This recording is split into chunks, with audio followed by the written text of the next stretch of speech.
এই দেখ কত সুন্দর বিয়ে বাবা রে, আমি শেষ, আরে আমি শেষ রে বাবা। এই বিয়ে 1100 মন 1200 মন আমি কি করে খাবো? আরে ম্যাডাম কিরে মোজে কাকা তোর মন খারাপ করে তুই মুখ হাতে বসে আছিস তোর কি আছে তোর আমি দিন ধরে খুঁজতেছি তোর আরে পাই না বাবা, কইস রাত না। ধরে তোর খুঁজতে আমি পাই না। সকালে কিস্তি আলা ফোন দিছে, হ্যাঁ কিস্তির টাকা দাও। হ্যাঁ বিকেল বেলা ফোন দিছে, কিস্তির টাকা দিলে ঘরে বাইরে দুদিন ধরে নিয়ে যাবি। হ্যাঁ এখন ধরে সন্ধ্যা পর্যন্ত বাড়ি ছিলাম, রোজার মাস ইফতারি ইফতারি করছি। এখন ম্যাডাম আইছে কিস্তির টাকা দাও, কিস্তির টাকা দাও। আমি তো বাবা কিস্তি উঠে খাই নেই। দেখ এই যে কত সুন্দর পেঁয়াজ হয়েছে মাঠে আমার, দেখছিস? দেখ এখন এই পেঁয়াজ বেচা কি সম্ভব? না এনে লোক পেঁয়াজ পেয়ে তো- কেবল গোটাইছে বুঝছো কাকা হ্যাঁ, গোটাইছে। তোমার কিস্তি আলার সাথে আমি কথা কমানি ম্যাডাম আমি বুঝতে পানি এনে কাকা এই পেঁয়াজ বেচা যাবে না পেঁয়াজ বেচতে আর মেলা দেরি আরে বাবা। তোমার 1 মাস আমি তুই কষ্টের বাবা আন বাড়ি যাবো না। 2000 মন পেঁয়াজ দিল কাকা, এই পেঁয়াজ অনেক কাকা।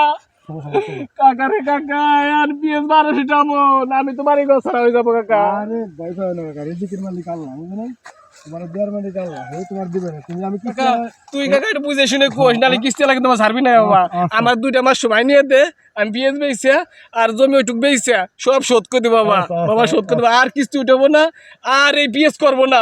এই দেখ কত সুন্দর পেঁয়াজ বাবা রে, আমি শেষ, আরে আমি শেষ রে বাবা। চলো চলো এই পেঁয়াজ 1100 মন 1200 মন আমি কি করে খাবো? আরে ম্যাডামের সাথে আমি কথা কমানি চলো তোমার 2 মাস আমি সময় কোষ বাবা বুঝে। হ্যাঁ হ্যাঁ বুঝাই কমানি চলো আচ্ছা চলো, ম্যাডামের সাথে আমি ভালো খাতি আছে তাহলে কিন্তু ধরে দিবি কাকা। আরে সমস্যা না আমি আছি না